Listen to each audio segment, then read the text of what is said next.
Al-Fatihah. A'udzu billahi minasyaitonir rajim. Bismillahirrahmanirrahim. Alhamdulillahi rabbil alamin arrahmanir rahim maliki yaumiddin. Iyyaka na'budu wa iyyaka nasta'in. Ihdinas siratal mustaqim. Siratal ladzina an'amta 'alaihim ghairil maghdubi 'alaihim waladdallin. Amin. Hadirin jamaah sekalian, pengajian kitab hikam kita pada hari ini tentu masih meneruskan dari apa yang kita bahas pada pengajian yang lalu. Pengajian yang lalu kita sudah membahas hikmah yang menyatakan bahwa Allah subhanahu wa ta'ala yang maha wujud itu tidak mungkin terhijab. Allah itu yang mengadakan semua yang ada di alam semesta ini. Kita ini bisa melihat itu karena Allah subhanahu wa ta'ala. Maka Allah yang maha mawujud ini juga penting untuk diingat. Allah itu disifati mawujud walaupun tarkibnya itu isim maf'ul. Kalau belajar sorof itu nasoro yansuru, kan nanti isim maf'ulnya itu mansur. Allah yang mawujud itu bukan diartikan Allah yang diwujudkan.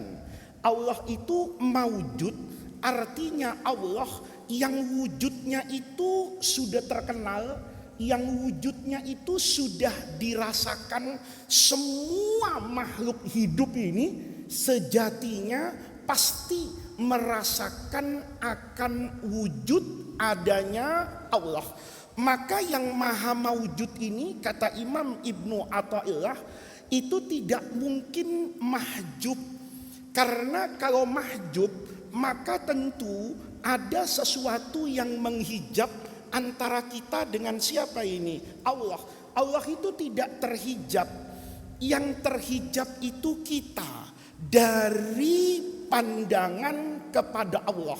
Nah, apa yang menyebabkan Allah itu terhijab dari kita padahal Allah itu yang maha mawujud?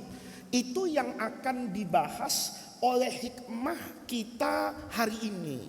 Secara sederhana, kita ini kan mengerti betul tentang kebaikan. Kayak misalnya saya sedang berjalan ini, bawa uang di kantong saya, kemudian terlihat ini ada orang fakir miskin datang kepada saya. Maka dalam situasi seperti ini, reaksi orang itu berbeda-beda. Orang yang boleh jadi tidak terhijab, matanya itu melihat ini orang lemah, ini orang pantas untuk dibantu, maka tangannya itu akan masuk ke kantong tuh, ngambil uang. Kenapa ngambil uang? Karena dia melihat kemiskinan orang ini, kelemahan orang ini yang pantas untuk diapakan ini, dibantu. Tapi kan ada orang matanya sehat, uangnya sama, bahkan boleh jadi ini lebih kaya daripada orang yang berinfak tadi. Tapi ada kaum du'afa lewat, ada kaum lemah yang berhak untuk dibantu, dia tidak memberikan reaksi apapun. Pertanyaannya, apa dia tidak melihat kepada orang dhaif ini? Melihat. Apa dia tidak melihat orang miskin ini? Melihat. Apa dia tidak melihat orang sakit ini? Melihat. Tapi terhijab kan? Terhijab oleh kepentingan duniawinya. Dia terhijab, bawa uang di kantong, mau ngajak anaknya habis ngaji hikam ini ke food court makan-makan di mall, ya. Maka ketika melihat orang lemah itu yang seharusnya dia bantu, dia terhijab ini. Terhijab dengan wajah istrinya. Apalagi kalau istrinya ini suka ngomel, ya kan? Kalau uang berkurang, ini nanti jadi hijab suami ini, ya. Tadi yang masukkan uang ke kantong saya itu istri saya. Mana istri saya ini auditor andalan di BPK, ya. Semua auditnya itu cermat betul itu. Nanti kalau saya pulang, tiba-tiba diperiksa dompet saya ada yang berkurang, lalu diminta bonnya, invoice-nya. Wah, ini takut nih. Maka dia sebetulnya melihat orang miskin itu, tapi terhijab dia. Terhijab oleh sesuatu yang memalingkan dia dari kewajiban dia untuk membantu orang yang lemah. Sama. Kita ini tidak mungkin terhijab dari Allah. Karena sejahat-jahatnya kita merasa kok kalau kita ini hamba Allah, kita ini sejauh-jauhnya dari Allah, bahkan itu merasa kok kalau saya ini menghirup oksigen itu karena apa itu? Karena rahmat Allah. Saya masih bisa hidup di atas muka bumi ini karena rahmat Allah. Saya bisa ngajar kayak gini itu karena rahmat Allah kok. Sadar akan itu. Tapi hawa nafsu ini yang kemudian menghijab saya dari siapa ini? Allah. Ini para hadirin sekalian yang akan kita bahas pada hari ini. Kata Ibnu Athaillah, ini ada dua cara baca, dua-duanya dibaca oleh guru saya. Jadi kalau ada yang punya kitab hikam, itu dilihat. Kalau di depan kata-kata ukhruj itu ada hamzahnya, maka itu menggunakan riwayat yang membaca akhrij. Kalau ukhrujnya tidak ada hamzahnya, itu maka dibaca ukhruj dari khoroja. Kalau yang ada hamzahnya itu dari akhroja yukhriju, fi'il amrnya akhrij. Dulu guru saya itu lebih sering membaca pakai ukhruj dari khoroja. Kata Ibnu Athaillah, ukhruj min awsafi basyariyatika an kulli wasfin munaqidin li'ubudiyatika litakuna linida'il haqqi mujiban wa min hadratihi qariban. Kalau dibaca ukhruj itu berarti khitobnya sama anta. Ukhruj anta, kamu keluar. Kalau dibaca akhrij ini artinya keluarkanlah. Nih, apa yang harus kita keluar darinya dan apa yang harus kita keluarkan? Kan sederhana Pak. Kalau ukhruj, ya saya keluar dari masjid nih. Ukhruj anta minal masjid. Kalau akhrij minal masjidi man yanamu. Ya, itu berarti keluarkan dari masjid ini man, orang yang mestinya sujud kepada Allah atau ngaji, dia jadikan masjid ini sebagai hotel Islam. Ya, tempat untuk apa ini? Nginap. Nah, orang yang kayak gini-gini nih akhrij, keluarkan. Apa bedanya? Sederhana kok. Kalau diartikan ukhruj, maka keluarlah kamu, jiwa dan ragamu, jasad dan batinmu. Itu disuruh keluar. Keluar dari mana? Min awsafi basyariyatika, dari semua sifat basyariyah, kemanusiaanmu. Manusia ini kan punya sifat. Ada sifat lahiriah, ada sifat batiniyah. Lahiriahnya setiap orang tuh punya apa ini? Punya badan, ada tangannya, ada kepalanya, ada telinganya, ada yang sehat, ada yang sakit, ada yang sempurna, ada yang difabel tidak sempurna. Itu namanya sifat apa ini? Lahiriah. Di dalam manusia itu juga ada sifat yang tersembunyi di dalam apa ini? Hati, yang menjadi sifat dasar manusia. Apa sifat dasar manusia? Hatinya itu bisa dermawan, bisa pelit. Itu dua sifat yang ada di dalam diri kita. Tidak mungkin Allah ada satu manusia itu yang hatinya dermawan terus, nggak mungkin. Dia pasti ada pelitnya, ada dermawannya, ada sifat rajinnya, ada sifat malasnya, ada sifat pinternya, ada sifat bodohnya, ada sifat lapang dadanya, ada sifat emosinya. Itu menyatu dalam diri manusia. Kata Ibnu Athaillah, kamu harus keluar. Minnya ini lil bayan, dijelaskan nanti dari semua sifat kemanusiaanmu sejatinya keluar. Keluar dari sifat kemanusiaan yang mana? An kulli wasfin, dari setiap sifat yang ada di dalam dirimu, tapi munaqidin, yang membuatmu itu nanti jauh. Munaqid itu bertentangan dengan ubudiyah, penghambaanmu kepada Allah. Manusia ini punya sifat. Sifatnya kanan kiri, nanti bisa diartikan semuanya sempurna. Saya sering bilang, dalam makna hakikat tasawuf itu kan tidak ada baik, tidak ada buruk. Baik buruk itu bahasa syariat. Tapi kalau bahasa hakikat itu tidak ada baik, tidak ada buruk. Itu sempurna. Dulu banyak kaum sufi itu punya cerita. Iblis itu minta pensiun. Ya, setan sama iblis itu minta pensiun dini. Ya, sudahlah, kata iblis, saya ini mau tobat, tidak godain manusia. Kalau iblis sama setan pensiun, ya, Darur-Rahman tutup ini. Ya, pengajian hikam ini bubar. Kiai ndak laku, ndak ada orang sakit, gitu. Bayangin itu. Artinya apa? Mungkin kita terbenak dalam diri kita. Kenapa Allah harus menciptakan setan? Kenapa Allah harus menciptakan apa ini? Iblis. Pertanyaan yang paling mudah itu juga terjadi ketika Ibnu Athaillah mengatakan min awsafi basyariyatika, sifat manusia itu pasti secara syariat nanti ada yang baik dan ada yang buruk. Manusia itu diciptakan, ketika baca surah Al-Insan misalnya, itu Allah ciptakan manusia itu min nutfatin amsyajin. Itu tafsirnya banyak. Ada yang mengartikan secara sederhana, min nutfatin amsyad itu sperma laki-laki bertemu dengan sel telur. Ya, ini juga terjadi percampuran. Bisa ditafsirkan bahwa masing-masing sperma dan sel telur itu dalam bahasa biologinya mengandung yang namanya kromosom.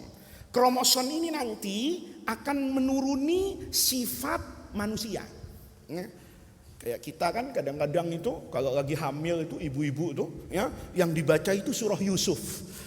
Kepengen anaknya kayak Nabi Yusuf. Ya sulit. Nabi Yusuf itu Bani Israel, kita ini Bani Jawa gitu loh ya. Kan sulit dong. Ya, tapi kan begitu logikanya gitu ya. Nah, artinya apa? Logikanya kan gitu. Kadang-kadang ada orang itu ya bercanda gitu. Kamu cari istri, wah seharusnya cantik, Pak. Mau kenapa? Wah muka saya jelek, ya terus ya mau ada perubahan nasab lah gitu kan, supaya anaknya itu nanti paling enggak cakep atau ganteng kayak ibunya. Nah, itu menunjukkan kromosom itu kan menurun. Makanya sekarang itu ada orang yang bisa melakukan apa itu? Rekayasa genetika. Ya, ini ilmu pengetahuan nih, kalau dibiarkan terus-terusan, itu nanti manusia itu bisa dipesan loh. Ya, bisa dipesan. Ini orang pinter ini gennya dari mana sih? Ini kulitnya putih ini gennya dari mana? Oh ini hidungnya mancung, rambutnya kayak gini, ini gennya dari mana ini? Kan kadang-kadang ada tuh, sekeluarga itu putih semua. Tahu-tahu adik bontotnya hitam sekali. Ya. Atau semuanya hitam, tiba-tiba yang satu apa ini? Beda sekali. Itu kalau dicari, jangan dituduh itu. Jangan-jangan kamu anak tetangga atau anak enggak ya. Ya. Itu kadang-kadang secara gen itu mungkin dia tidak nurun sama bapak sama ibunya, tapi nurun sama kakek yang di mana itu? Di atasnya. Nah, ini kalau bahasa Al-Qur'an menyebutkan min nutfatin amsyajin, di situ ada kromosom, di situ ada percampuran. Secara agama manusia itu juga dicampur, Pak. Dicampur apanya? Lihat ayat yang lain. Wa nafsim wa ma sawwaha fa'alhamaha fujuraha wa taqwaha. Tapi jangan baca terjemahannya, sesat nanti orang. Kalau baca tafsirnya paham. Wa nafsin, dan jiwa, wa ma sawwaha.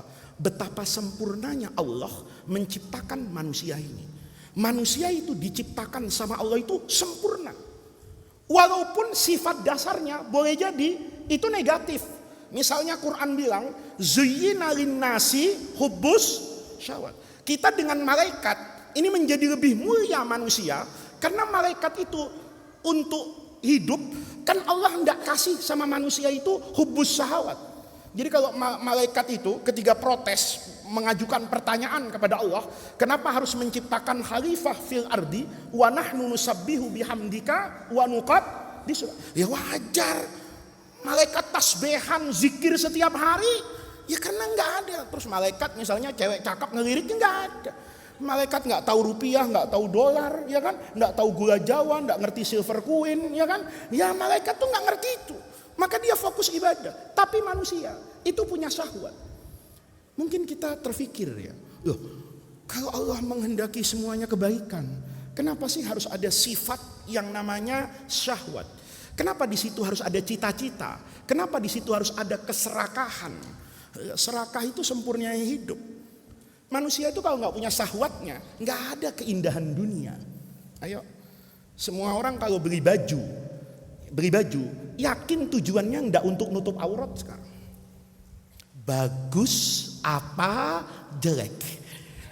Sholat itu mau pakai mangga, atlas, BHS, kan sama aja. Sama aja. Apa ada? Oh, kalau pakai BHS kayak Faiz itu nanti masuk surga duluan, nggak bisa. Kalau capnya mangga, mana mangganya mangga asem lagi kan begitu kan? Nggak ada begitu. Anda bisa lihat, sebetulnya yang pakai sarung itu kan bukan aurat kita. Yang pakai sarung itu syahwat kita. Yang makan itu sebetulnya bukan mulut kita. Mulut itu dikasih apa aja mau kok. Dikasih baut juga mau. Ayo coba, ya, ada orang nih merem gitu, masukin itu, mulut nggak pernah. Mulut tuh nggak pernah. Yang protes itu syahwat. Ada orang diajak makan itu, kadang-kadang nggak mau tuh bukan karena makanannya. Saya dulu punya teman itu, saya ajak makan di situ, nggak. Kenapa? Nggak level lah. Apa kata orang katanya? Kalau nanti melihat saya makan di situ, lihat. Berarti dia yang lapar itu bukan perutnya, tapi apa? Mata dan telinganya. Dia mau lihat makanan itu, kalau makanannya dikemas dengan kemasan yang bagus, di tempat yang mewah, telinganya itu mendengar pujian, keren amat, minum kopi 300.000, lihat. Yang membedakan itu kan bukan mulut, Pak, tapi syahwat. Tapi gara-gara ada syahwat, hidup tuh jadi bagus kan. Coba semua orang gak punya syahwat, habis umat Islam ini. Kenapa? Gak ada yang nikah, gak ada yang punya anak. Maka mulai besok Islam akan apa itu? Akan hilang dan musnah dari muka bumi. Kenapa ada umatnya Rasulullah? Karena ada orang mau nikah. Nikahnya juga masih milih-milih kan. Sehingga ketika milih-milih itu, di situ ada kebaikan. Oh, saya nggak mau lah punya suami yang diajak baca Quran nggak baca, diajak baca Quran nggak bisa, yang nggak dunia nggak akhirat. Dia punya standar. Kamu mau punya suami yang kayak apa? Oh, saya punya suami yang hafal Quran. Ketika ada kata hafal Quran, maka di sini ada fastabiqul khairat. Di situ ada pesantren Quran, di situ ada orang yang cepat menghafal supaya lamarannya cepat diterima. Ada orang yang kemudian sekolah sampai S3, kata calon istrinya, "Abang, bapak saya itu S3. Bilang sama saya, nak, kamu bawa suami yang harus S3. Kalau S lilin ya sudahlah ya, tahu diri lah ya." Nah, maka adanya kayak gitu, itu kan syahwat sebetulnya. Tapi dunia jadi apa ini? Indah. Coba lihat. Kalau bukan karena syahwat, kan nggak ada keindahan kerudung kayak gini nih.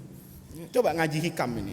Ya, saya kadang-kadang agak curiga, ini ngaji apa pameran jilbab? Kan begitu. Kenapa? Karena jilbabnya, oh yang ini begini, yang tapi kan jadi bagus toh. Coba kalau datang semua nih nggak punya syahwat nih, nggak pakai mandi ke sini. Ya, nggak ada yang bedakan, bodoh amat, nggak ada syahwat kok. Ya, saya juga ngajarnya kan ya asik-asik nggak asik gitu ya. Ada bau-bau asem, ini kenapa? Aduh, jamaah ndak mandi, tapi karena ada syahwat, lah itu loh. Makanya di situ wa nafsil wa ma sawaha. Allah ciptakan itu semuanya dalam keadaan apa ini? Sempurna.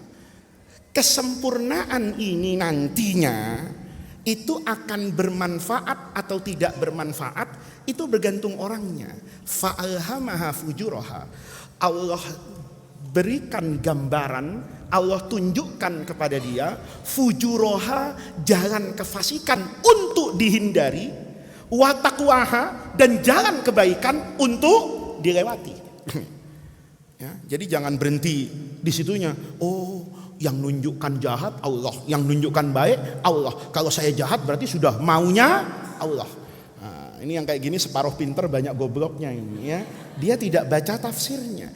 Allah tunjukkan jalan keburukan untuk Anda hindari, dan Allah tunjukkan jalan kebaikan untuk Anda ikuti. Dilihat di sini. Sifat manusia itu bisa baik dan bisa buruk. Itu tidak berdiri sendiri. Contoh nih, ya, lemah gemulai, perkasa, itu sifat bagus loh, ya, perkasa. Kalau ada laki-laki perkasa, jadi bagus. Tapi kalau istrimu perkasa, sedih. Bener nggak? Bener nggak? Ada nggak? Ya, atau sebaliknya nih, ya, lemah gemulai itu nempel sama perempuan, cakep. Tapi kalau nempel sama suami Anda, ya, dibentak sama istrinya, terus kencing di celana, indah nggak hidup? Nggak indah. Lihat, sifat itu sama loh. Dia tidak bisa berdiri sendiri. Gagah perkasa itu menjadi bagus kalau nempel sama siapa ini? Sama laki-laki. Lemah lembut keibuan itu menjadi bagus kalau nempel pada perempuan. Dia menjadi kesempurnaan. Orang nih yang dermawan itu bagus. Tapi kalau terlalu dermawan bahaya. Ya, ada orang pelit. Pelit itu pada kondisi tertentu bagus. Tapi pada banyak kondisi pelit itu diartikan jelek. Tapi suami itu kadang-kadang perlu pelit. Kalau suami itu tidak punya sifat pelit, Sophie itu datang setiap setengah jam. Gitu. Kenapa? Setiap istrinya bilang, abang bayar, m-bankingnya diambil, nggak pernah dilihat. Abang nggak marah nih? Enggak, saya sama masjid aja dermawan, masa sama istri tercinta nggak dermawan? Kayak begini ini, dermawan yang jadi apa ini? Salah. Setiap anaknya megang Tokopedia, itu apa aja dikasih. Oh, saya enak punya suami apa? Dermawan. Oh, apa aja dikasih. Pertanyaannya jadi baik nggak itu? Pada kondisi tertentu boleh jadi sifat pelit itu dibutuhkan. Pada banyak kondisi bisa jadi sifat pelit itu menjadi kejahatan. Sifat dermawan itu pada banyak kondisi boleh jadi terpuji, tapi pada kondisi tertentu itu malah tidak baik. Contoh nih, saya sekarang itu nggak mudah nerima telepon. Saya nggak mudah buka WhatsApp. Jadi kalau ada santri DR, ya, itu WhatsApp saya tidak saya baca, itu saya mohon maaf. Berarti Anda belum masuk di memori hati saya. Kenapa? Ini gara-gara sifat kedermawanan. Ada orang satu, Gus, alhamdulillah saya ini sekarang ngajar di mana? Saya nggak pernah tahu. Ya, saya bilang alhamdulillah. Besok laporan lagi, alhamdulillah ini lagi ngaji Quran anak-anak saya ini, alhamdulillah. Minggu depan mulai ini. Tapi saya butuh motor Gus untuk ngaji. Terus ini cicilan 3 bulan sudah tidak dibayar. Saya bihusnidzonni, urusan dia bohong itu urusan Allah. Saya bantu transfer. Aneh. Semenjak saya transfer kayak gitu, yang minta besok ada lagi, nomornya berganti. Kadang-kadang kiai, Gus, alhamdulillah pesantren kami ini begini, macam-macam. Kadang-kadang Habib, pakai fotonya Habib, saya kasih sekali, semuanya minta. Loh, saya mohon maaf ya, kadang-kadang ada itu yang model COD itu, ngirim tasbih. Alhamdulillah Gus, saya sudah bisa bekerja membuat tasbih, mengajar orang zikir. Oh ya, terima kasih. Ini Gus Faiz, saya kirimin tasbih. Oke. Saya pikir dikirimin 1. Tahu-tahu dikirimin 1 dus COD di depan itu. Security nelpon, Gus, ini ada yang nagih. Apaan kata saya? Tasbih berapa? 2 juta. Wah, kata saya, Masya Allah. Ini kata saya disuruh zuhud. Ini kalau tasbihan 1 ini kan enggak selesai saya wirid. Lihat. Apa yang menjadikan rusak mental orang kayak begitu? Karena boleh jadi saya di masa lalu terlalu percaya sama orang. Saya hari ini kan tidak mau ngurusi kelas 6, izin pulang. Mana saya pernah ikut campur urusan Darul Rahman. Karena saya tahu saya itu orang yang lemah. Ini yang mantan-mantan santri ini pasti tahu kan. Kalau minta izin sama saya itu nggak pernah nggak saya kasih. Ya, nggak pernah. Kalau sudah izin itu, apalagi bawa neneknya. Ini cucu saya Gus Faiz, ini mau ada syukuran, kami sudah. Saya ngebayangkan gitu loh. Iya ya, wong saya sendiri kepengen kok kumpul terus sama anak saya. Lihat, paham? Saya tuh punya sifat yang boleh dikatakan kata orang itu pemurah. Itu sifat yang boleh jadi diingini oleh begitu banyak orang. Sifat yang boleh jadi secara sekilas itu dipahami sebagai orang yang baik. Gus Faiz itu enak, gak pernah nyulitin orang, apa aja dikasih. Tapi akhirnya kalau saya urusin Darul Rahman, seminggu runtuh pesantren ini. Yakin saya, kalau saya nih megang urusan izin pulang, saya yakin ya hari Senin kelas tuh kosong. Kenapa? Rusaknya di saya. Ini namanya akhrid min ausofi basyariyatika. Jangan-jangan sifat yang baik itu ternyata salah saya tempatkan di situ. Sebagaimana sifat jahat itu boleh jadi itu tidak saya tinggalkan, itu salah. Saya butuh itu. Sama toh dengan anak. Kadang-kadang kita atas nama sayang anak kan nggak tega. Tapi kadang-kadang justru tega itu dibutuhkan untuk membangun apa ini? Jiwa anak. Maka di sini lihat nih. Kita ini sama Ibnu Athaillah. Anda tuh kalau mau jadi manusia yang sukses, keluar dari semua sifat. Sifat yang apa? Yang munahidun li'ubudiyatika. Sifat yang kalau ada di dalam diri Anda itu nanti menyeret Anda untuk menjadi pembangkang terhadap apa yang diputuskan oleh Allah Subhanahu wa ta'ala. Apa contohnya? Banyak. Serakah. Serakah itu bagus loh, ya. Serakah itu bagus aslinya. Syahwat itu bagus. Tapi syahwat ini nanti diminta oleh agama ditahdzib. Qad aflaha man zakkaha wa qad khaba man dasaha. Domir hanya itu sama. Kembalinya kepada siapa ini? Hawa nafsu nafsun tadi. Hawa nafsumu itu kalau disucikan, keinginan yang menggebu-gebu, kalau dipakai untuk ngafalin Quran kan bagus itu. Keinginan yang menggebu-gebu, asal benar, ya Allah saya mau kerja. Kenapa?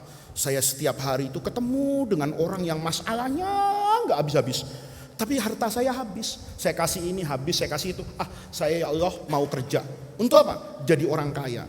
Kalau saya kaya, saya ingin membuat misalnya sekolah yang peruntukannya orang-orang yang tidak mampu. Ini namanya qad aflaha man zakkaha. Keinginan yang menggebu-gebu itu ditazkiyah. Tapi wa qad khaba man dassaha. Kalau kita rusak jiwa itu, ya salah. Kan begitu kan? Kita kadang-kadang nih ada tetangga ya, tahu-tahu punya rumah baru. Itu kadang-kadang kita sakit, ya. Ada tetangga beli kulkas 3 pintu, kita yang demam. Ya, aneh itu. Tetangganya beli Avanza, tetangga yang satunya nggak mau kalah. Yang ini mendatangkan Toyota, yang satunya mendatangkan ambulan. Kenapa? Sakit hatinya, akhirnya kena serangan apa itu? Jantung. Lihat, itu karena khoba mandasaha. Tapi kalau aflaha kalau ditazkiyah, ya Allah, saya mau kerja untuk apa? Saya ngelihat istri saya itu, ya Allah kasihan kalau ke pasar kepanasan jalan kaki. Saya kepengen ya Allah punya motor. Begitu punya motor disyukuri. Alhamdulillah saya punya apa ini? Motor. Lihat betapa bahagianya kamu hari ini istriku, ke pasar tinggal tangannya yang bergerak. Ya, kemarin kakinya yang bergerak dan hatinya yang menjerit. Kan begitu kan? Kenapa? Bawa belanjaan banyak, mana suaminya nggak bantuin, ya kan? Itu jalan kaki. Nah, lihat, ketika diniati seperti itu, maka ini menjadi sifat yang baik. Tapi kalau diniati yang salah, itu nanti Anda akan munahidun li'ubudiyatillah. Dia akan bertentangan dengan sifat ubudiyah kepada Allah. Oleh karena itu, kalau orang tadi berhasil untuk menjadi manusia yang sifat-sifat yang bertentangan dengan ubudiyahnya dikeluarkan, dipisahkan, disapih, ya, maka yang terjadi litakuna, supaya Anda linida'il haqqi mujiban, Anda menjadi mudah untuk mujib, menjawab nida'ul haq, panggilan, perintah, ajaran al-haq, Allah yang maha benar, wa min hadratihi qariban, dan Anda akan semakin dekat kepada Allah. Allah tidak lagi terhijab oleh apapun karena Anda sudah membuang apa-apa yang menjadi hijab Anda dari Allah Subhanahu wa taala. Kita misalnya nih, ya, manusia sekarang itu yang kurang itu kan syukurnya. Hidup kita hari ini secara total itu kan jauh lebih baik dari generasi sebelumnya. Contoh nanti anak dari Rahman nih, tanggal 21 Desember itu libur. Dulu kalau libur pertengahan tahun itu yang gak pulang banyak. Sekarang gak ada. Saya tanya, loh itu anak-anak Kalimantan, anak-anak mana. Jawabannya pulang. Yang gak pulang itu hanya anak Maluku Utara gitu. Ya, teman-temannya siapa itu Mizan, itu yang memang mereka sekolah kesini pun orang tuanya itu hanya berbekal doa tanpa membekali apapun. Tapi anak-anak Sumatera dulu yang generasi saya atau di atas saya, ya, ini rasanya dulu kalau lebaran pondok itu ramai. Anak Sumatera itu bisa 30-40 orang nggak pulang, itu ada di Darul Rahman. Kemarin lebaran kemarin tinggal 3. Itu semuanya anak Maluku. Yang lain pulang. Naik apa? Pesawat.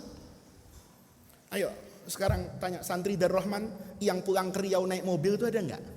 Kalau ada itu memang niat jalan-jalan. Gitu. Rata-rata booking tiket. Itu Fadli yang suka ikut saya itu. Itu kalau mau liburan begini ini, itu megang handphone mulu itu. Ngapain kamu Fadli? Ini nyari Traveloka Gus. Anak-anak Jambi milih maunya dari Halim, yang ini maunya dari Soekarno Hatta. Semuanya naik pesawat satu. Dan nggak ada yang dari Darul Rahman itu ke pasar Minggu dulu untuk naik Damri ke bandara, itu nggak ada. Kulluhum ala Grab wa Gokar. Ya kan? Beneran. Saya kadang-kadang ngeliat anak-anak itu, ya Allah, mobil parkir di depan. Saya tanya itu, ini mobil siapa kata saya? Grab Gus. Mau ngapain? Saya bilang, ke bandara. Ngapain? Nganter anak-anak pulang. Ya. Coba bayangin, hidup kita sekarang, ya soal kesulitan hidup tuh dimaknai oleh semua orang. Tapi hidup kita hari ini kan standarnya naik. Tapi yang kurang itu apa? Syukurnya. Santri sekarang itu kurang syukurnya kok. Coba nih, santri yang generasi dulu itu, ya. Rasanya Fauzi ini generasi dulu apa sekarang kamu sih? Hah? Ya Fauzi ini generasi dulu lah, angkatan 19 dulu lah. Ya. Ini Darul Rahman angkatan 19. Dulu ditengok itu jarang. Kamu waktu kelas 3 sudah gak ditengokin sih ya? Iya kan? Kelas 2 gak ditengokin. Sudah gak ditengokin kan? Paling kelas 1 ditengokin. Saya mau tanya nih, anaknya sekarang kelas 6 ya anaknya sekarang? Anakmu kelas 6 minta ditengokin terus kan?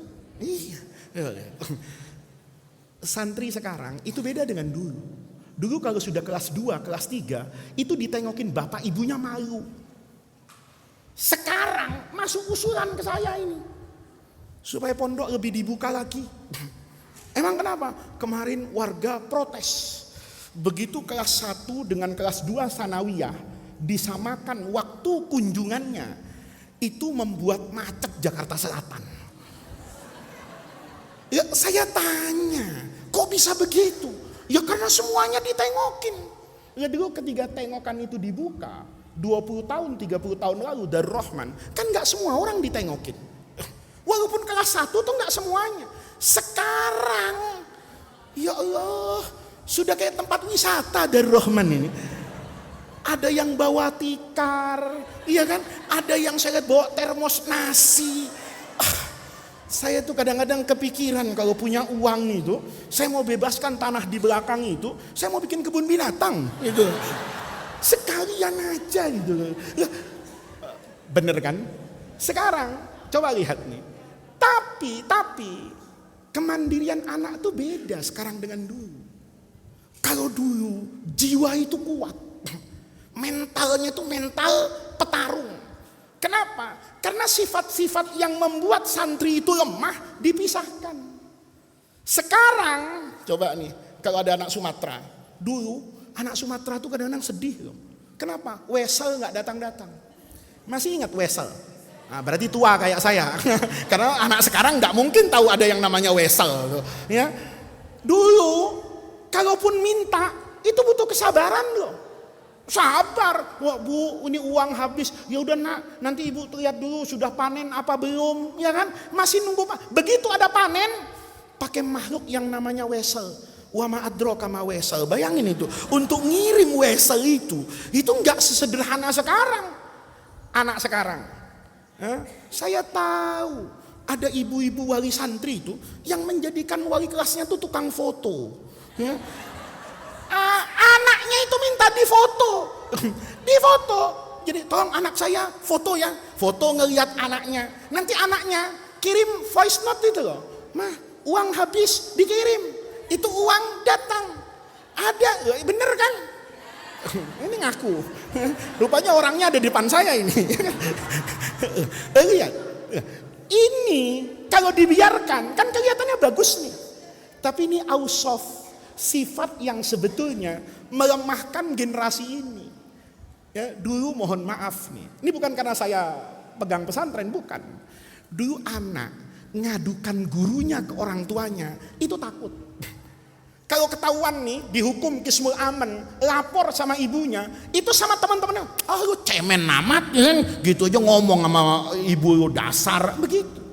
Kalau sekarang ibunya dengan bangga membela. Seakan-akan kayak pahlawan tahun 45 itu loh, maju tak benar membela anaknya itu loh, ya kan? Wah ini begini ngatur. Saya berpikir, ya, kalau seperti ini, nanti darinya kelihatan ramah anak, iya. Tapi nanti ada nilai yang tergerus dari pesantren ini. Ada nilai kemandirian yang tergerus dari pesantren ini. Ya, saya buktikan kok, waktu Covid tuh 2020, itu kan pernah dilarang nengok selama 6 bulan itu. Aneh itu, anak-anak seger-seger itu. Nggak ada itu yang minum rinso bunuh diri, nggak ada. Anak-anak itu seger-seger betul, nggak apa-apa. Ternyata seperti itu. Jadi manusia itu juga sama. Ukhruj anta min awsaf basyariyatika.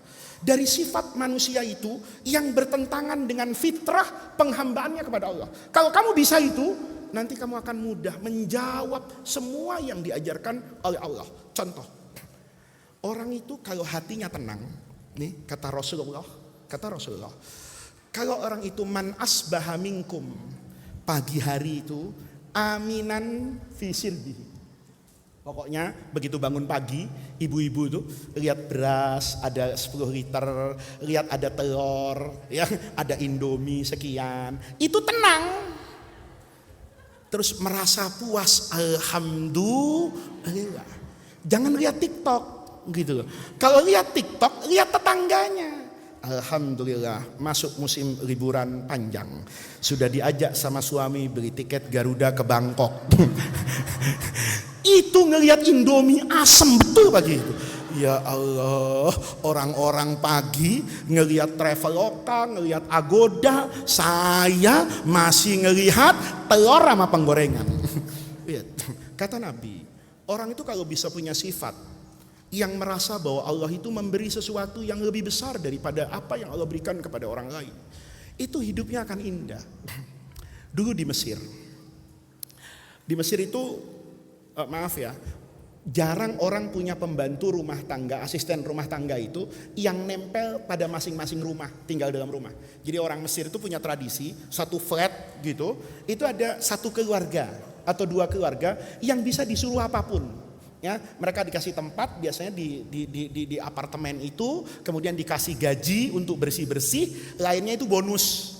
Nah, satu ketika guru saya cerita, ada orang ya yang hidupnya itu sangat prihatin, dikasih di apartemen itu di atas, lantai paling atas, tetapi bukan bangunan permanen. Kalau ibarat sekarang itu gubuk. Satu hari, ini pendidikan yang luar biasa. Ibu ini boleh jadi hanya pembantu rumah tangga, tapi mungkin lebih hebat dari istri saya dalam mendidik anak-anaknya mengerti makna bersyukur kepada Allah. Satu ketika itu hujan deras, Kalau di sini orang tuh dengan hujan tuh familiar, karena memang negerinya suka hujan, jadi persiapannya itu ada. Hampir semua orang punya payung. Kalau di sana hujannya itu jarang, maka tidak ada persiapan yang baik terkait dengan apa ini hujan. Maka kalau Anda di Arab, ya, di negeri yang semaju walaupun Uni Emirat Arab, itu kadang kalau hujan sebentar banjir. Karena mereka jarang terjadi apa ini hujan, jadi kepedulian terhadap drainase dan sebagainya itu tidak seperti di Indonesia. Maka ketika itu hujan turun mendadak.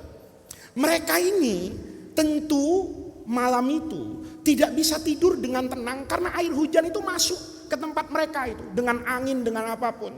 Maka ibunya itu memikirkan anak-anaknya yang masih kecil ini karena suaminya tidak ada, entah pergi kemana, suaminya tidak ada, dia bingung. Anak-anak ini bisa basah karena hempasan air kan, ini dari bangunan yang semi permanen. Tiba-tiba ibu itu di seberang bagian sana itu melihat ada pintu yang tidak terpakai, pintu yang sudah dibuang sama orang. Maka pintu itu diambil, dipakai untuk menutup bagian atas rumah mereka.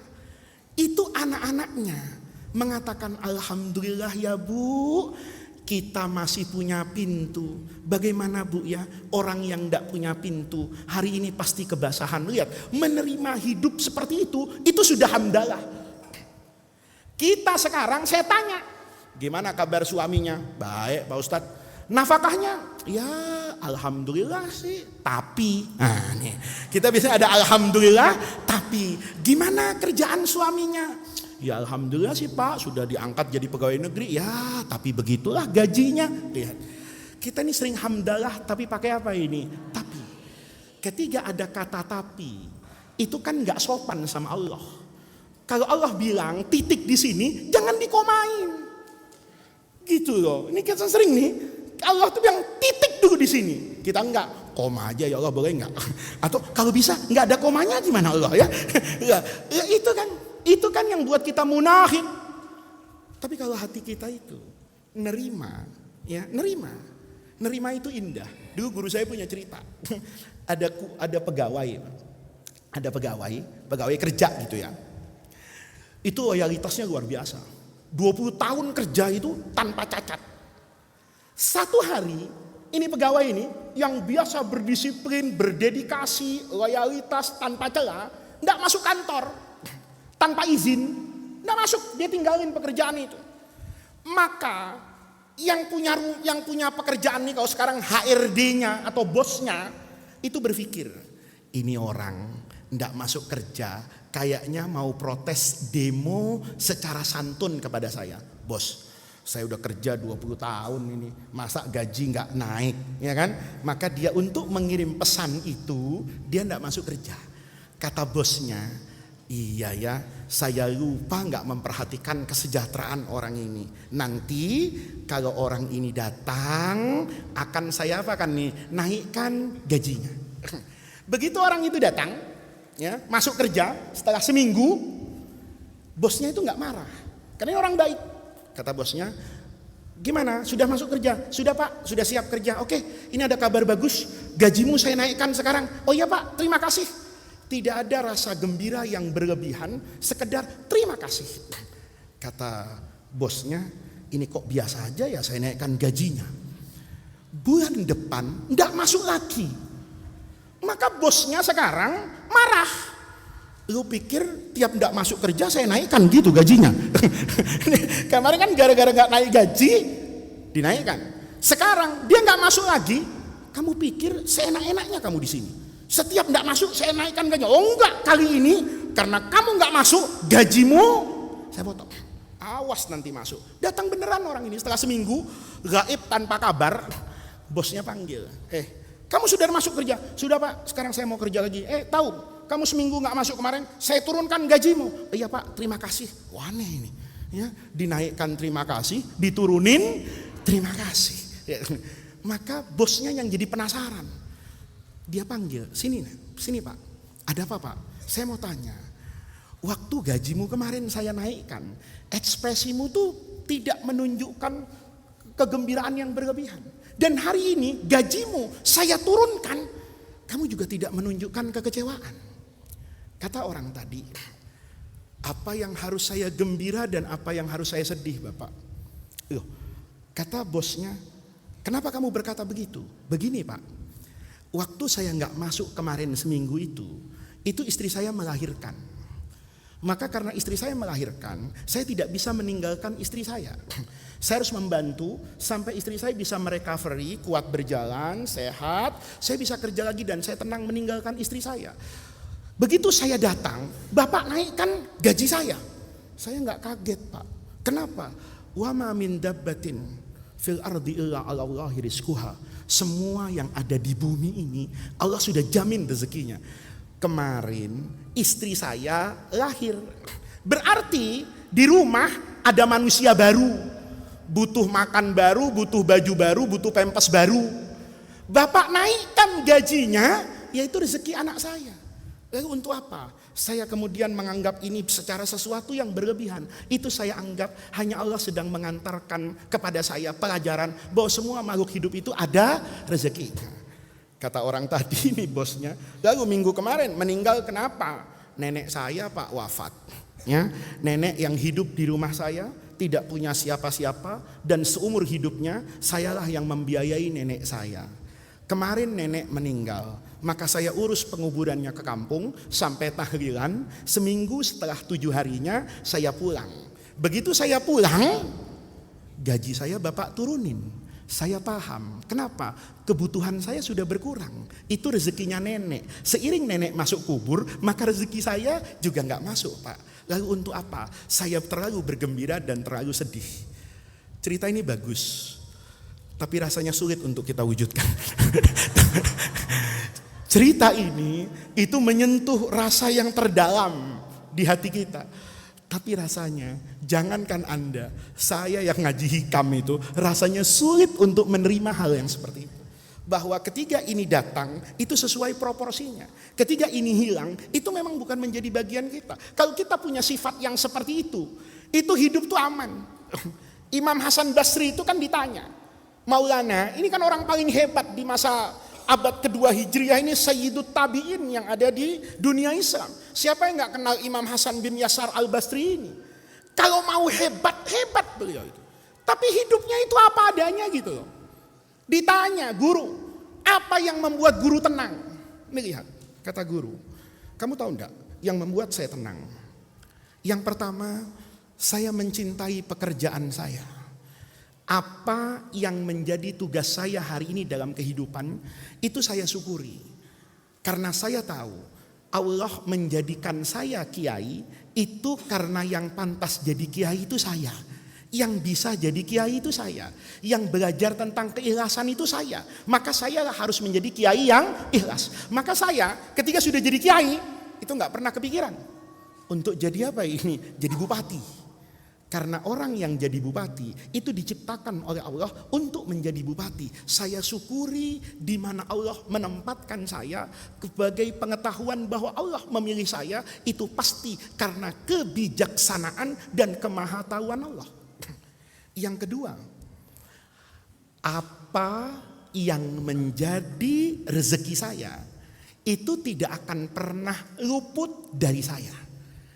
Dan apa yang bukan rezeki saya, sekalipun saya kejar, itu pasti akan apa ini? Hilang.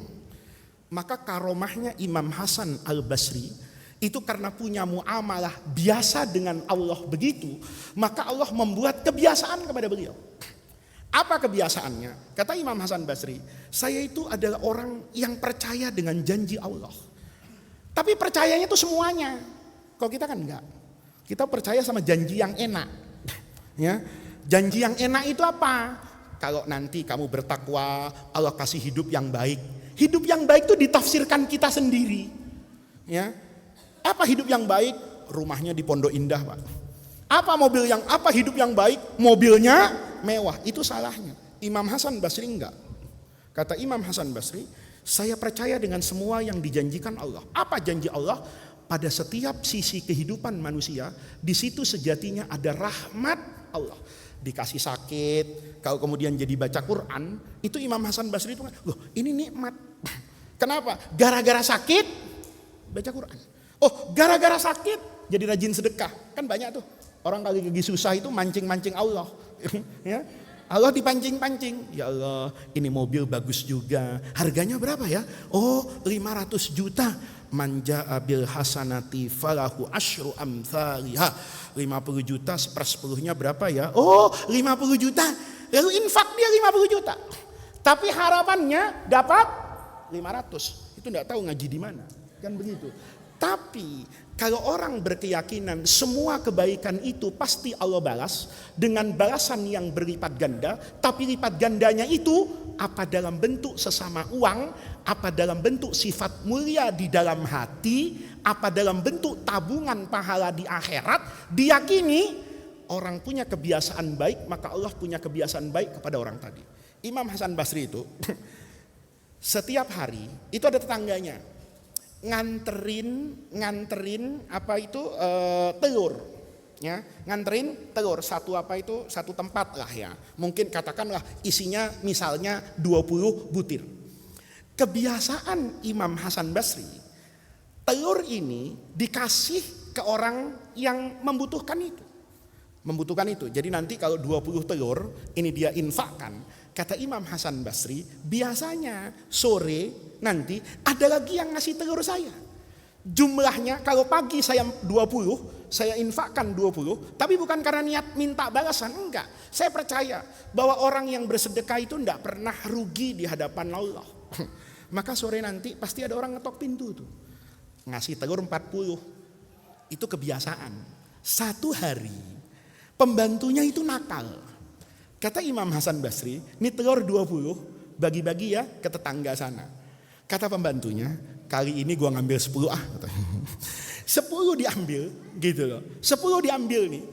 Begitu 10 diambil, kan gak ketahuan nih sama Imam Hasan Basri. Sorenya ada orang ngasih telur ke Imam Hasan, ngasihnya cuma 20. Maka Imam Hasan Basri panggil pembantunya, sini. Kamu korupsi ya? Kok bisa tahu? Apa ada sadapan dari KPK? Apa kata Imam Hasan Basri? Saya itu punya keyakinan dan kebiasaan kepada Allah. Lihat nih. Keyakinan dan kedermawanan Allah. Saya itu kalau ngasih sesuatu, itu pasti nanti ada balasannya dari Allah. Lah, ini kok gak ada balasannya? 20 dibalas 20. Berarti yang kamu ambil tadi 10. Karena biasanya 20 dibalas 40. Lihat. Orang kalau seperti itu Pak, hidupnya itu menjadi apa ini? Indah. Semuanya itu ada ukurannya, semua itu ada takarannya. Maka pesan hari ini, kalau kita mau menjadi manusia yang sempurna, buang jauh-jauh kata kenapa dan mengapa dalam hidup ini. Lihat nih. Kita sering kan, Pak, kenapa ya yang gak puasa kok malah THR-nya gede Pak? Terus saya udah puasa, zakat fitrah, malah kena PHK Pak. Lihat, kalau kita masih ada kata kenapa dan mengapa, itu biasanya hidup kita itu tidak tentram. Tapi kalau kita sudah jalani, begitu misalnya rajin berdoa nih, kemudian kok secara materi nggak bertambah ya. Hidup ini kan bukan tentang materi. Dulu Syekh Mutawalli Sya'rawi itu, Habib Ali bin Abdurrahman Al-Jufri itu, pendakwah yang terkenal di Timur Tengah itu. Habib Ali itu pernah melihat Syekh Sya'rawi itu terbaring sakit di Mesir. Maradul maut ini. Sakit yang kemudian Syekh Muhammad Mutawalli Sya'rawi itu wafat. Kata Habib Ali Al-Jufri, saya datang ke rumah imam besar tafsir ini untuk menjenguk beliau. Santri-santrinya, muridnya itu datang ke hadapan Syekh Mutawalli Sya'rawi itu. Semuanya doa. Sambil ngomong sama gurunya nih, Syekh Sya'rawi ini sakit berat sudah, sakit yang nanti terus beliau wafat. Kata Habib Ali Al-Jufri ini, santrinya itu ngomong, guru saya doakan guru dapat sehat walafiat. Santri yang satu begitu, santri yang satu tuh begitu juga. Tiba-tiba Syekh Sya'rawi itu bangun marah. Lihat, bangun marah. Kata Syekh Sya'rawi, kamu pikir saya ini tidak afiat? Ana fi sihatin wa afiatin ya bni. Saya ini sehat wal afiat. Muridnya bingung. Sehat apa? Afiat apa? Wong geletak di atas kasur itu sehat apa? Apa kata Syekh Sya'rawi? Orang yang sehat wal afiat itu adalah orang yang percaya dengan takdir Allah.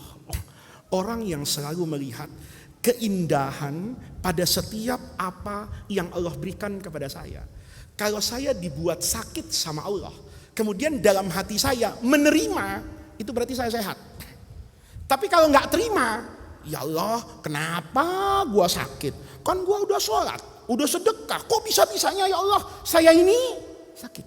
Maka di situ ada kesombongan, ada rasa ujub, merasa berhak menuntut Allah. Itu yang nanti akan mengeluarkan kita dari kemanusiaan yang sejati. Oleh karena itu, pengajian ini kita tutup ya hari ini itu dengan semua kesadaran bahwa apa yang Allah berikan itu selalu dalam konsep Rabbil Alamin. Ini kita diajarin kan dalam hidup itu disuruh membaca hamdalah, alhamdulillahi. Tapi nggak berhenti di situ kan? Ada terusannya itu Rabbil Alamin. Saya ini harus memuji Allah. Kenapa Allah saya puji? Karena Allah itu Rabbun. Rabb itu dari kata-kata tarbiyah. Artinya apa? Apa yang kita terima itu sejatinya dalam konsep tarbiyah, mendidik orang. Orang yang diberi kekayaan dididik oleh Allah untuk bersyukur. Orang yang mendapatkan kepahitan hidup dididik oleh Allah untuk bersabar. Jadi kalau satu hari kita dihina orang, direndahkan orang, itu tidak usah marah-marah. Karena kadang-kadang saat kita direndahkan orang, kita mengerti betapa kita ini bukan siapa-siapa. Lihat nih, kita kadang-kadang merasa sombong kan, kayak saya ini, kalau di Darul Rahman kan sombong Pak. Ya, saya kok lewat itu aneh, santri itu takut semua. Ya, mesti begini, semuanya. Saya kalau lewat itu santri begini. Ya, hampir semua santri Darul Rahman itu kalau saya lewat itu begitu. Tapi anehnya di Mekah kok nggak ada yang begitu sama saya gitu. Saya kemarin itu umroh sama istri saya itu nggak sholat maghrib Pak, nggak sholat maghrib. Jadi istri saya itu ngajak tawaf, kan sekarang tawaf itu kalau nggak pakai baju ihram itu kan nggak bisa tawaf depan Ka'bah, harus di dalam bangunan masjid itu. Saya kepengen depan Ka'bah Pak, saya pakai ihram. Ya, pakai ihram nih. Padahal tidak tawaf ya bukan tawaf umroh dan bukan tawaf haji. Kan tidak harus ihram, pakai baju biasa. Tapi kalau pakai baju biasa itu harus di dalam masjid, nggak bisa di lapangan. Maka saya nggak tahu itu dosa apa enggak gitu ya. Bohongin polisi kan? Karena saya pakai ihram itu nggak ditanya sama polisi. Masuk di masjid Bab Malik Fahad itu depan Zam-Zam Tower itu satu-satunya pintu yang bisa masuk ke dalam Suhnul Ka'bah itu. Masuk saya dengan istri saya, kaget saya. Masya Allah, itu lapangan penuh. Pada waktu itu masih tanggal 25 November. Itu bukan musim yang seharusnya padat. Saya bilang sama istri saya, Masya Allah, ini orang umroh kayak gini. Dulu saya masih di Mekah, itu cuman saya saksikan waktu tawaf ifadah di musim haji. Kenapa? Itu sampai pinggir-pinggirnya tuh penuh. Itu malaikat ngajarin sama saya. Makanya Faiz, jangan bohong gitu ya. Akhirnya saya tidak bisa tawaf di Suhnul Ka'bah itu. Masuk ke bagian masjid ternyata penuhnya luar biasa. Mau tawaf itu, tahu-tahu kan azan maghrib. Begitu mau sholat, saya tidak bisa sholat. Kenapa tidak bisa sholat? Nggak bisa ruku. Ya orang begini ya udahlah, saya bilang wong saya baru safar dari Madinah. Saya bilang nanti aja lah, saya jamak takhir aja sholat isya. Saya tidak sholat. Anehnya, saya di situ malah dimarah-marahin sama orang. Kamu berhenti bagaimana? Saya dalam hati, ini nggak mungkin terjadi kalau di Darul Rahman. Ada yang kayak gitu di Darul Rahman, oh nggak panjang umurnya kata saya. Tapi hari ini di Mekah, Masya Allah, orang Bangladesh itu, pembersih masjid itu, dorong-dorong saya. Ruh anta katanya, masa diam di situ? Mafimu, nggak ada otaknya kamu. Masya Allah kata saya. Ini kalau ada yang foto di Darul Rahman viral, repot ini kata saya. Anta mafimu, berhenti di sini. Saya berhenti di situ. Kenapa? Saya lupa waktu tawaf itu saya tidak bawa tas. Handphone saya itu di tasnya istri saya. Kalau handphone saya lupa nggak janjian lagi sama istri saya, nanti selesai ini kemana kita nggak janjian. Berarti saya kan nggak boleh jauh-jauh dari istri saya. Saya liatin istri saya di situ. Karena saya ngeliatin berdua, marah orang maju. dari sana orang Syria, orang yang besar-besar itu, kamu ngapain sih ngalangin jalan orang, saya mau ke situ. Saya dalam hati, ya Allah, iya ya, itu pentingnya. Ihram itu pakai baju yang sama. Kenapa ke rumah Allah itu harus pakai baju yang unik? Supaya di Suhnul Ka'bah itu nggak ada yang kenal. Saya sering dulu tuh tawaf sama Pak Kiai. Tawaf sama Pak Kiai. Itu saya ngelihat, karena saya kadang-kadang terakhir saya dengan Pak Kiai itu 2016. Tawaf diundang sama Raja Salman, baru pertama kali jadi raja itu. Saya diundang sama Pak Kiai. Saya nemenin Pak Kiai. Tawaf di musim ramai itu. Waktu tawaf itu saya ngelihat loh. Ini si A, ini si B. Anehnya si A dengan si B itu nggak ngelihat saya dengan Pak Kiai. Padahal alumni DR itu. Gitu loh. Begitu di Sa'i, Mas A, ya, tahallul itu, kan orang udah selesai ibadahnya itu. Itu orang yang tadi tawaf itu meluk Pak Kiai. Masya Allah, Pak Kiai senang betul gitu. Dicium tangannya. Saya dalam hati, tadi kemana orang ini? Kenapa? Karena dia menjadi saru. Dia biasa melihat Pak Kiai itu pakai peci, pakai sarung, pakai baju begini. Berubah bajunya, itu bisa jadi saru. Maka Anda kalau suaminya berganti baju, hati-hati. Biasanya sarungan, tahu-tahu pakai celana jeans. Enggak, biar saya menyamar. Menyamar apa mau selingkuh, kan gitu kan. Karena ketika dia bajunya berganti, itu kadang-kadang orang jadi apa ini? Saru. Dia ngeliat dulu, ini Faiz bukan ya? Kenapa kayak Faiz tapi bajunya enggak? Kan begitu. Karena dia setiap hari ngeliat saya pakai baju seperti ini. Itu manfaatnya. Bahwa di rumah Allah itu harus biqalbin salim. Hati yang bersih, hati yang rendah. Enggak ada loh. Kalau waktu tawaf itu, ya, artinya boleh pakai baju yang aneh-aneh. Ya, saya pakai baju begini kan. Paling enggak yang travel alumni Darul Rahman kan masih ingat kalau itu muka saya. Begitu saya tawaf, mungkin guru duluan. Enggak ada begitu depan Ka'bah. Enggak ada. Kiai duluan, enggak ada. Hajar Aswad kosong ya muridnya. Enggak ada. Tafadhol guru duluan, enggak ada. Lihat. Kadang-kadang kita saat seperti itu betapa pentingnya. Kalau kita bisa seperti itu, hati kita di hadapan Allah, ya, itu buang dari kesombongan, kita nggak jadi orang maghrur, tidak jadi orang yang tertipu. Kita ini kan tertipu betul. Saya kalau di Darul Rahman ini kan Darul Rahman ini darul ghurur, ya. Darul Rahman itu buat saya itu juga bagian dari kampung penipu. Bukan Anda penipu maksudnya, saya yang tertipu. Karena saya kalau di Darul Rahman itu selalu dianggap orang baik. Dimintain barokahnya, Gus minta berkahnya. Saya dalam hati, apa iya saya punya berkah gitu. Kalaupun saya punya berkah, kan saya kasih istri saya dulu sama anak saya. Kan gitu. Saya kadang tuh mikir, Gus doakan saya. Saya kadang tuh mikir, yang pantas didoakan tuh kayaknya saya. Karena bagil insanu ala nafsihi basirah. Ini kadang-kadang pentingnya membuang sifat itu. Kadang-kadang dengan cara yang ekstrim. Ini yang terakhir nih, pakai cerita. Dulu Imam Jalaluddin Ar-Rumi itu, sufi besar di Turki itu, punya guru namanya Shams At-Tabrizi. Ini kalau ngajar tentang tasawuf kebersihan hati, itu ngajarnya ekstrim tuh, Shams Tabrizi itu. Ini guru yang paling dikagumi oleh Rumi, sufi besar itu. Satu ketika Rumi itu bilang gini, guru, main ke rumah saya guru. Ada apa? Saya mau nyiapkan minta barokahnya guru, nanti guru biar makan di rumah saya. Iya. Datang nih sama Tabrizi ini ke rumahnya Ar-Rumi. Begitu sampai, ini jangan ditiru ya. Kalau makomnya belum jelas, nanti jangan sampai ada karomah pending dan karomah delay, itu bahaya ya. Makanan lengkap ini. Maka kata Rumi, guru, makan guru. Kata Tabrizi, nggak ada homer ya. Kaget ini. Ini bercandanya ekstrim, ya. Jangan dicontoh ini, ya. Makomnya beda, ya. Kata Tabrizi, nggak ada homer. Subhanallah, bukan innalillah ini, karena guru orang mulia. Subhanallah, guru minum homer. Baru tahu kamu? Ya maaf guru, saya nggak tahu kalau guru itu suka minum homer. Nih lihat nih. Ini murid yang ngefan banget sama gurunya. Jadi semua pengakuan guru tuh bener semuanya. Kamu kan gitu kan, kalau ngefans sama cewek kan istrimu bener semua waktu malam pertama, ya kan? Setelah malam 10.000 semua kelakuan istrimu salah semua kan gitu. Bener kan, kalau malam pertama itu Masya Allah semua yang dilakukan istri itu bener.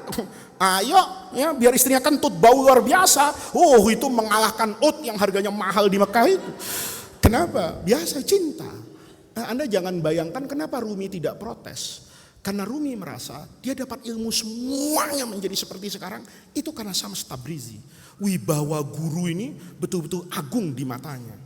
Kata Tabrizi, ya saya minum khamr fil khafa. Sembunyi-sembunyi saya minum khamr. Kan enggak apa-apa, maksiat tidak jihar. Ya, bukan mujahir fil fiski. Oh iya guru. Tahu kamu, kalau enggak ada khamr saya enggak makan. Kata Rumi, gimana caranya guru? Kalau saya suruh kelas 6, santri Darul Rahman, ta'al istari khamron fi alfamart. Wah, saya repot menjelaskannya nanti sama santri saya. Kata Tabrizi, kalau kamu takut nyuruh muridmu, kenapa enggak kamu saja yang jalan sendiri? Oh gitu guru ya? Iya.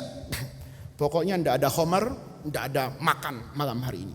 Kecintaan Rumi kepada gurunya itu membuat imam besar yang dikagumi oleh masyarakat di Turki itu keluar beneran beli khamar. Ajaibnya ada jamaahnya iseng nih. Jamaahnya tuh ngelihat, tinggal makan aja kok repot ini orang ngomong apa ya? Ngelihat satu ketika, pokoknya kamu yang beli begitu, bangun Rumi. Ini jamaah nih, bahasa Arabnya mutatofil, ya. Kalau bahasa sekarangnya tuh kepo, ya. Ini mau tahu aja urusan guru nih. Rumi bangun keluar, dia ngikuti, penasaran, ada apa ini?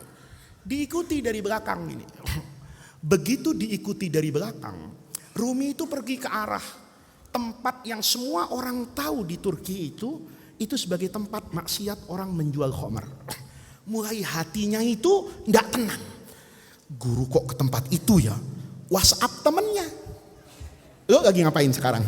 Enggak, gua lagi nganggur nih di Pons Hansip. Sini ikut gua. Ada apa? Penting, gosip hebat ini. Lihat, kelakuan kita kan suka begitu. Jadi itu bukan sesuatu yang aneh. Temannya datang, ada apa? Lihat, guru besar kita, sufi besar, yang takwa dan ahli ibadah itu masuk kampung Nasrani yang biasa menjual khamar. Yuk kita buktikan. Masuk betulan. Rumi itu beli khamar, ditaruh di balik jubahnya. Tapi lihat muridnya. Wah, cekrek. Nah, ini sebelum diviralkan, ya kan? Cekrek, nah, dipotong nanti ini dalam apa ini? Konteksnya. Ini sekarang sering begitu tuh. Video orang lagi ngapain, ada di mana, situasi kayak apa, lalu dipakai dengan otaknya sendiri. Nah, dicekrek. Nah, begitu cekrek ada alat bukti, enggak sabar rupanya. Dia teriak, "Ya ma'saron nas." Oi, orang-orang kumpul. Rumi ini baru keluar nih dari toko nih. Woi kumpul, kita ditipu sama tokoh agama. Ini orang pendusta, macam-macam, semua hinaan. Kata Rumi, "Mabika, kamu kan jamaah saya, ada apa?" "Sudah guru, nggak ada guru, nggak ada kiai, nggak ada syekh." Najis gue begitu kalau orang sekarang. Kenapa? Kata Rumi kaget. Orang sudah ngumpul kan, sudah jadi tontonan ramai ini. Kata orang tadi, "Buka jubahmu guru, jangan bersembunyi di balik jubah besarmu. Jubahmu itu jubah yang penuh maksiat." Ya dibuka. Beneran Pak. Ada apa ini? Ada minuman keras 2 botol di situ. Kata orang tadi, apa kata gua? Ini kiai palsu. Ini penipu umat ini. Ini kita di apa namanya sekarang tuh? Diprovokasi Pak. Terprovokasi orang, digebukin. Ayo orang kayak gini memang gak layak tampak ribut Pak. Ruminya kan teriak-teriak, "Wah tunggu dulu." Orang udah gak perlu digebukin. Tabrizi dengar itu, keluar dari rumahnya. Dia teriak, "Diam kalian, ngapain mukulin murid saya ini?" "Murid apa? Itu murid." Semua kata-kata keluar. "Lu kenapa?" "Dia beli khamar." Tabrizi bilang, "Mana khamarnya? Jangan main tuduh. Ini guru, ini botol isinya minuman keras." Ditumpahin sama Tabrizi, cobain.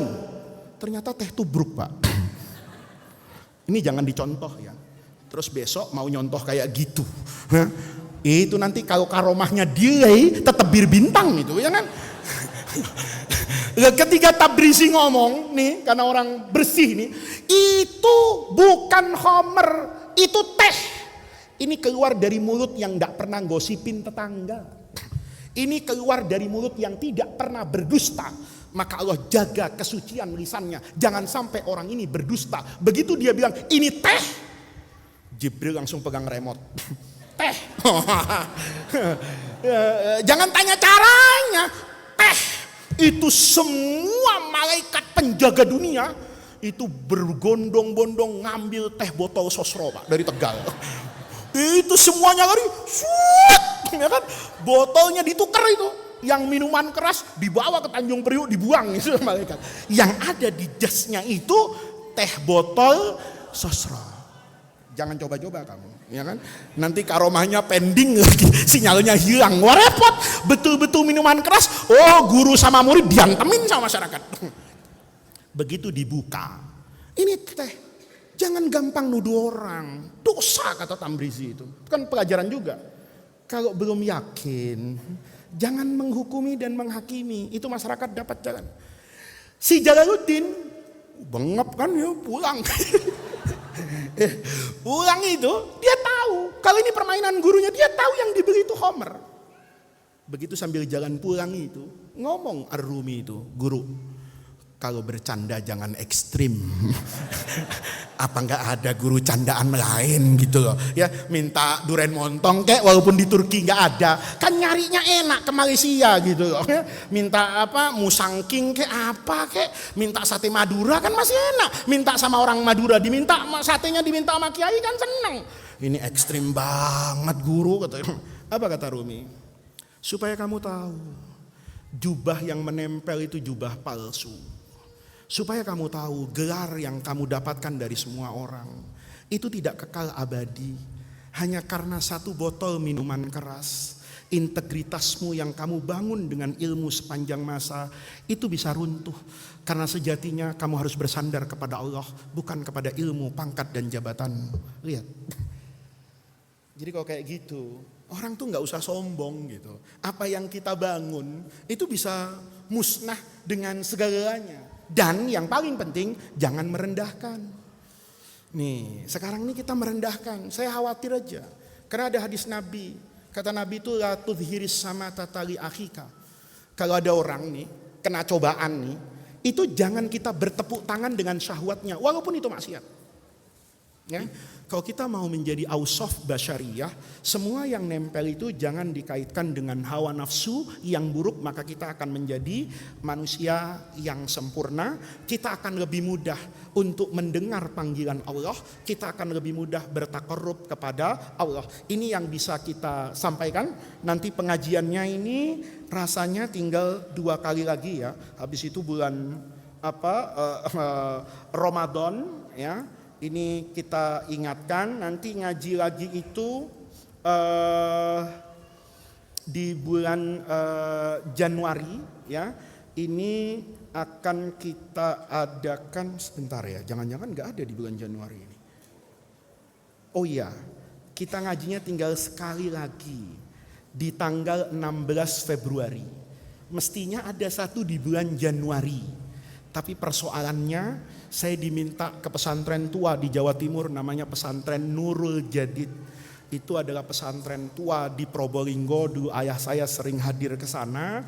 Ini saya diminta, jadi rasanya untuk bulan Januari kita off dulu. Nanti bulan Februari ya, kita ngaji di tanggal 16 Februari. Habis itu masuk bulan Ramadan. Mudah-mudahan Allah jadikan jam'ana hada jam'an marhuma wa tafarruqana min ba'dihi tafarruqan maksuma. Mudah-mudahan hadirnya kita ke majlis yang baik ini dicatat oleh Allah Subhanahu wa taala sebagai tawassul dan wasilah kita semua untuk mendapatkan khairat dunya wal akhirah. Mudah-mudahan dari setiap hikmah yang kita baca itu menjadi hikmah yang selalu ada di dalam jiwa dan raga kita, yang akan selalu menjadi lentera memandu memandu kita menuju jalan yang diridhoi oleh Allah Subhanahu wa taala. Rabbana atina min ladunka rahmah wa hayyi lana min amrina rasyada. Allahumma la tahrimna khaira ma indaka li syarri ma indana. Kurang lebihnya saya mohon maaf. Wallahul muwaffiq ila aqwamit thariq. Wassalamualaikum warahmatullahi wabarakatuh.